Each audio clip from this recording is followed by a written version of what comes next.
Hi అండి. Welcome to Uma's kitchen. ఈరోజు మనం రెడీమేడ్ పిజ్జా బేస్‌తో పిజ్జా ఎలా తయారు చేసుకోవాలో చూద్దామండి.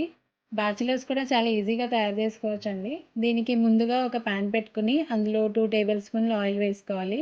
ఆయిల్ కొద్దిగా వేడైన తర్వాత ఒక హాఫ్ స్పూన్ అల్లం వెల్లుల్లిపాయ పేస్ట్ వేసుకుని అది పచ్చివాసన పోయేంత వరకు వేయించుకోవాలి. తర్వాత బోన్లెస్ చికెన్ యాడ్ చేయాలండి. చికెన్ చక్కగా ఫ్రై చేసుకోవాలి. ఇలా ఫ్రై అయిపోయిన తర్వాత అందులో ఒక పావు స్పూన్ కారం, ఒక పావు స్పూన్ మిరియాల పొడి, రుచికి తగినంత ఉప్పు, కొద్దిగా గరం మసాలా వేసుకుని మొత్తం ఫ్రై చేసుకోవాలి. 2 మినిట్స్ ఫ్రై చేసిన తర్వాత 2 లేక 3 వెల్లుల్లి రెబ్బలు గ్రేట్ చేసుకోవాలండి. ఇలా చేయడం వల్ల చికెన్కి మంచి టేస్ట్ ఇంకా ఫ్లేవర్ వస్తుందండి. తర్వాత కొద్దిగా ఆరిగానో వేసుకుని 2 నిమిషాలు ఫ్రై చేసుకోండి. ఇప్పుడు మన చికెన్ పీసెస్ రెడీ అయిపోయినాయి. వీటిని పక్కన పెట్టుకుందాం. స్టవ్ వెలిగించుకుని ఇలాంటి గిన్నె పెట్టుకుని దానిపైన మూత పెట్టుకుని 5 to 6 మినిట్స్ ప్రీ హీట్ చేసుకోవాలి. ఈ లోపు మనం పిజ్జా రెడీ చేసుకుందామండి.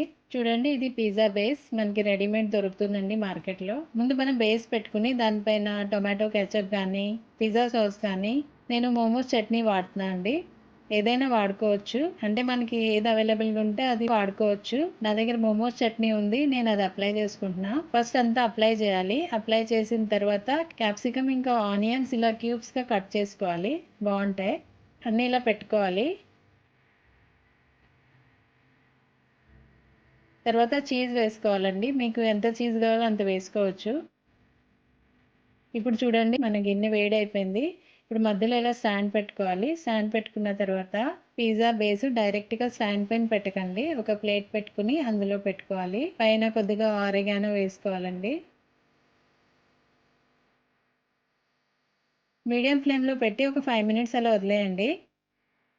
తర్వాత చూడండి, మన పిజ్జా రెడీ అయిపోయింది. చీజ్ అంతా మెల్ట్ అయిపోయింది. ఇప్పుడు మనం వేడివేడిగా సర్వ్ చేసుకోవచ్చండి. బ్యాచిలర్స్ అయినా చిన్నపిల్లలైనా సరదాగా చేసుకోవచ్చు.